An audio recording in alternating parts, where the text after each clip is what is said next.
what are the different parts that make up languages? There are 5 of them, and I'm going to show you in this video what those 5 pieces are and a little bit of detailed information about them.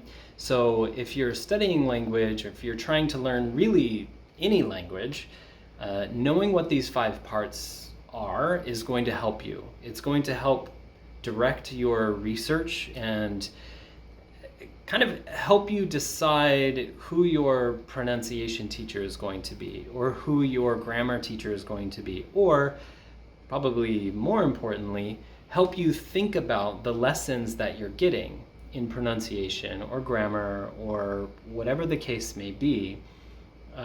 Knowing more about how languages work, all languages or any language, really helps you speed up the language learning process and will make you less frustrated when you hit roadblocks in any of these different categories that I'm about to show you. So let me show you what the 5 pieces of language are. Okay, so at the very smallest piece, we've got phonology. This is basically the sounds that a language makes. This is p and t and k and ah, all of the vowels, all of the consonants, all of the individual tiny pieces of sound that you can make in that language. Now, every language has a different set. English has, say, all of these sounds. Another language could have a totally different set of sounds. Maybe they've got more. Maybe another language has fewer sounds. And maybe some sounds can be found in the same languages, maybe because they borrow or the sounds are just easy to come across. But that's phonology. Okay. When you take individual sounds and you combine them together, you create, let's say this is a sound and this is a sound. These two together create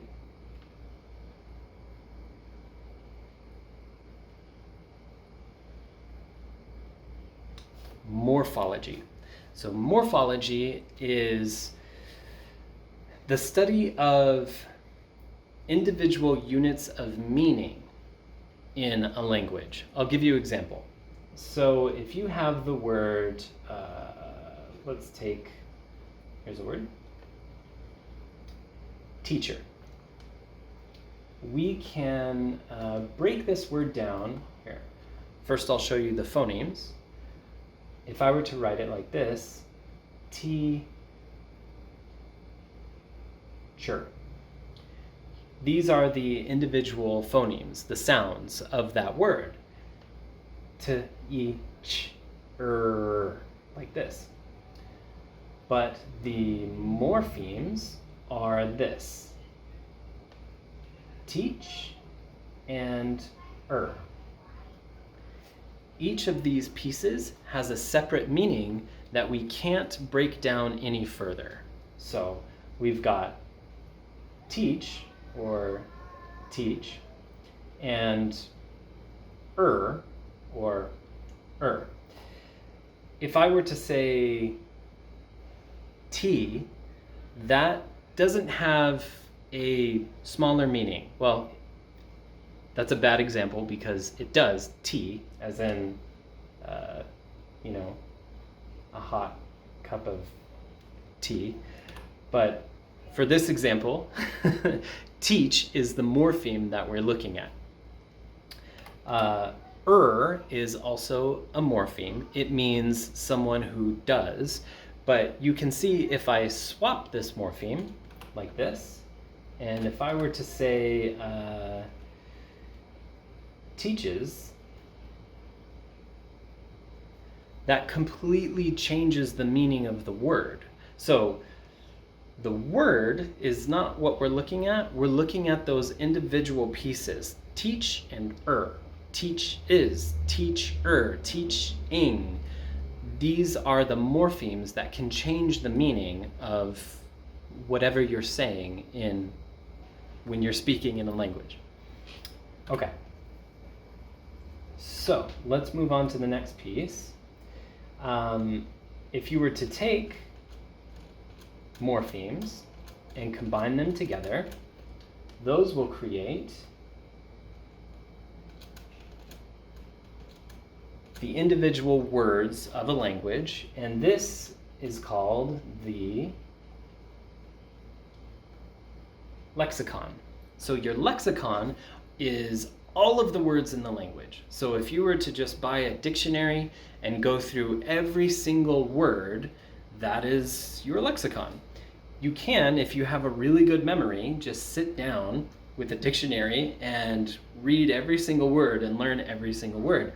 I know from studying languages all throughout my life that every language class has some point where you just have to learn a bunch of words every single week.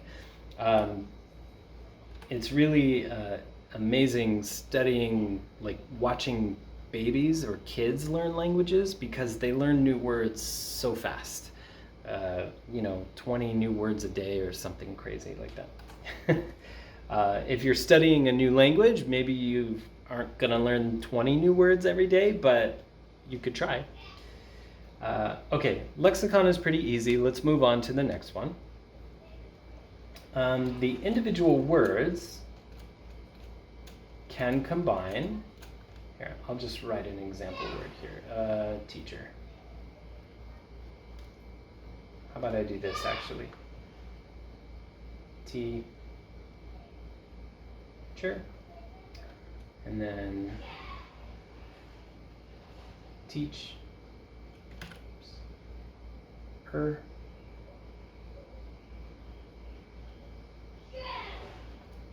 Teacher. And okay, if we were to take words and combine those in together, now we have a full sentence, or something called syntax. Now, syntax tells us what order to put all of the words in.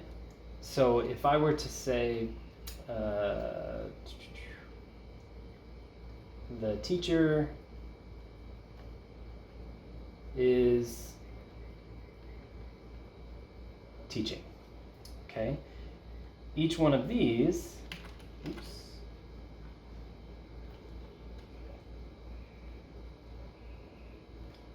each one of these words is in a certain order in English, right? We have the first word, the second word, the third word, and the fourth word. But why don't we say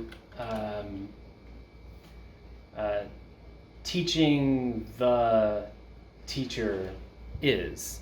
That sounds like Yoda. Why don't we say is the teacher teaching? We do say that. That's a different meaning. That's a question form. But that is decided by the syntax. So the order that you place the words, and the order that you place those words will create different rules for how you should pronounce them, how it will change the morphology can change the phonology, and so on and so forth. Okay. Now, moving on to the last step. Here, I'm going to show it like this.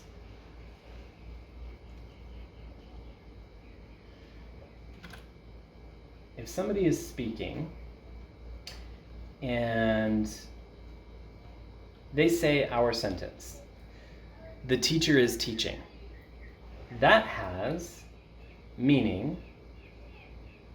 Here, let's call it, what should I do? Okay. Here's your sentence.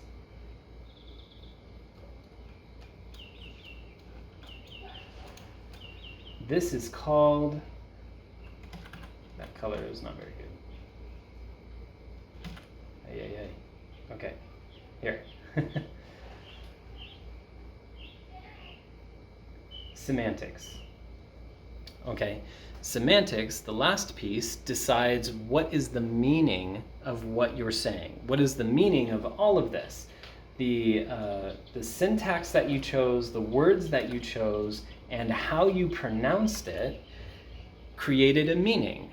And in addition to all of these linguistic properties, there are extra linguistic properties like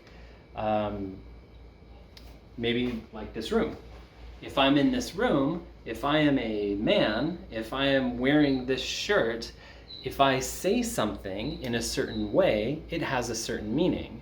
But if I'm somewhere else, if I'm talking to my friends, or if I'm talking to my parents, if I'm talking to my boss, then words will have a very different meaning, even if they look and sound exactly the same. That is semantics. So let's take the teacher is teaching example. If I were to say, the teacher is teaching, then maybe I'm just telling you what's happening. That's what's happening right now. But if I were to say, the teacher is teaching, maybe what I really mean is, you need to be quiet because the teacher is teaching right now. That's the difference there is in semantics. So you said the same thing, but it meant something totally different. Okay, I hope this helps you. So when you're studying your languages, when you're trying to learn what's the next step in what you should study and how you can improve and how you can get better, I hope that understanding the building blocks of how languages are put together, that this can help you unblock yourself so you can reach the next stage of second language or third language development. I tend to focus on phonology because that was my favorite part when I was studying linguistics.